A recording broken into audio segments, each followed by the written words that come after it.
Assalamualaikum warahmatullahi wabarakatuh. Halo kawan-kawan. Oke, kali ini kita akan bahas lagi nih menuju Pilpres 2024. Sebab ada yang menarik kawan-kawan. Ya, kemarin atau tadi malam pergantian tahun baru, Pak Anies dan istri serta keluarga itu jalan-jalan di Jalan Malioboro kawan-kawan. Dan para netizen itu bertanya, bahkan ada yang berteriak, "Pak, kapan live lagi?" Dan di TikTok juga anak-anak muda sekarang mempertanyakan bikin konten, kapan nih Abah Anies live, kapan nih Abah online kita live, kapan nih Abah kita live. Ini nih yang kemudian saya rasa menjadi sesuatu yang positif, sesuatu yang membuat elektabilitas Pak Anies semakin naik. Pak Anies semakin dicintai oleh milenial, Pak Anies semakin dicintai oleh Gen Z kawan-kawan.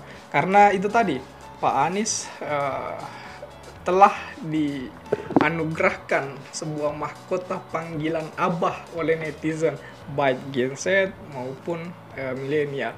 Dan yang lebih utama lagi, karena buat Gen Z dan milenial yang sudah tidak punya ayah, itu dengan adanya sosok Pak Anies yang sering live, itu mereka serasa punya ayah kembali. Bahkan tidak canggung-canggung, mereka juga bertanya, "Pak Anies, bisakah kami memanggil Pak Anies dengan sebutan Abah?" Direspon baik dengan Pak Anies, direspon dengan sangat welcome. Ya boleh, tentu saja boleh. Ini yang menarik sekali dan harus kita bahas lebih jauh lagi kawan-kawan.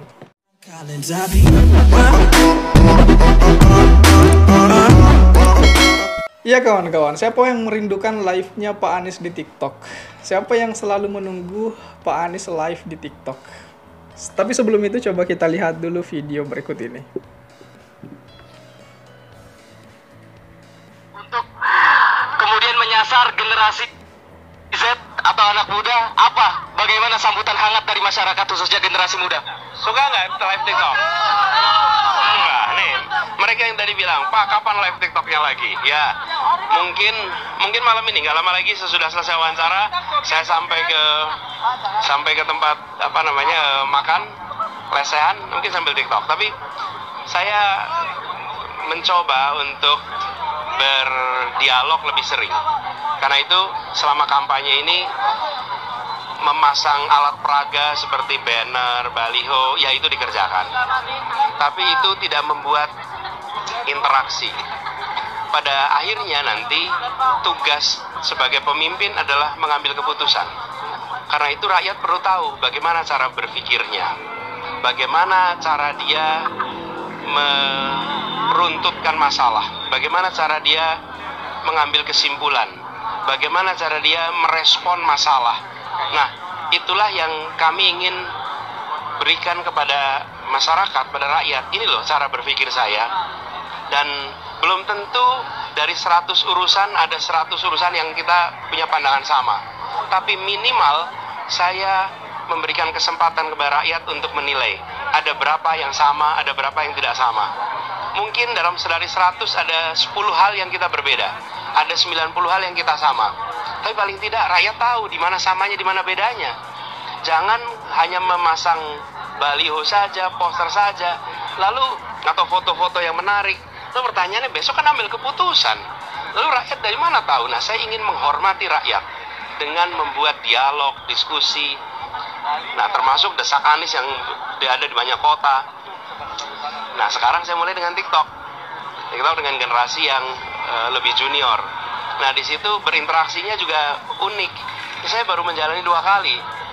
Dan saya ketika memulai ini tidak dengan perencanaan yang nggak pakai perencanaan rumit-rumit lah, ngalir aja.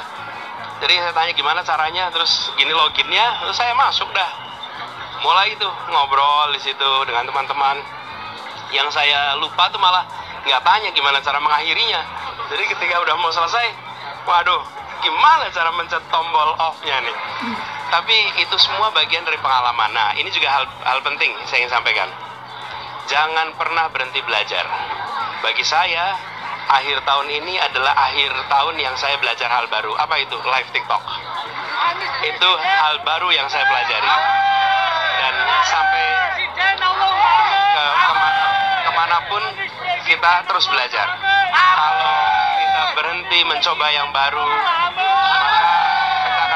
stagnansi. Itulah yang kita kerjakan. Oke.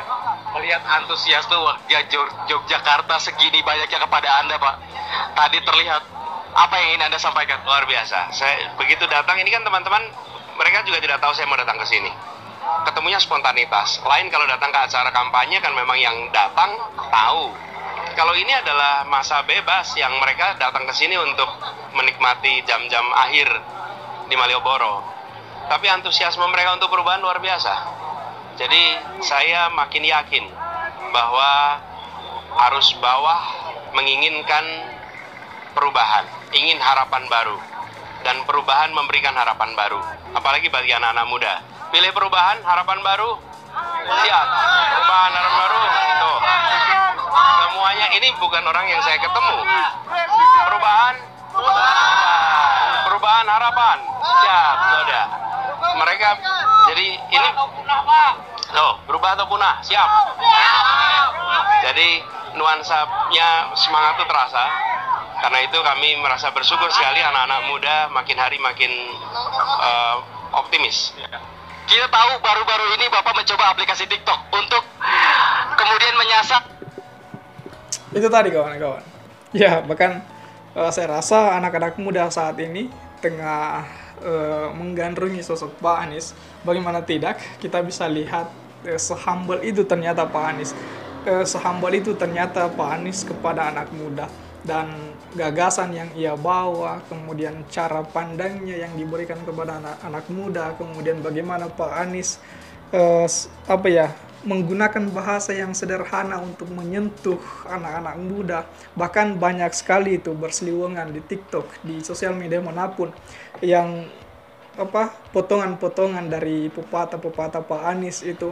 Dan saya rasa anak-anak muda saat ini tengah membutuhkan sosok yang seperti ini. Bahkan sekali lagi saya katakan ini hal yang paling menyentuh itu ketika ada sosok anak muda di live TikTok Pak Anies yang sudah tidak memiliki ayah itu bilang, Pak Anies, bisakah kita memanggil Pak Anies dengan sebutan Abah? Ya bisa banget.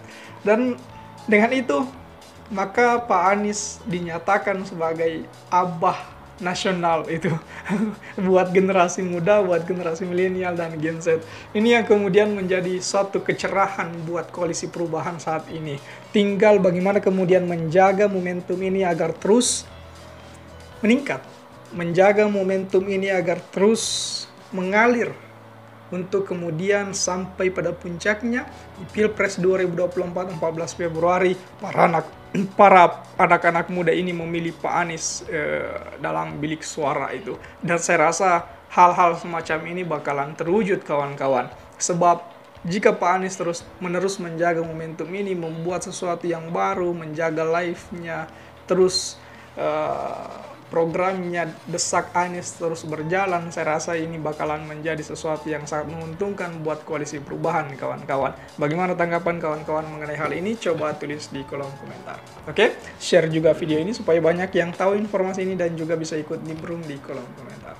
Oke kawan-kawan, jadi saya pikir itu saja dulu. Terima kasih telah tiba di sini. Jangan lupa subscribe agar tidak ketinggalan pada video selanjutnya. Sekali lagi terima kasih dan wassalamualaikum warahmatullahi wabarakatuh.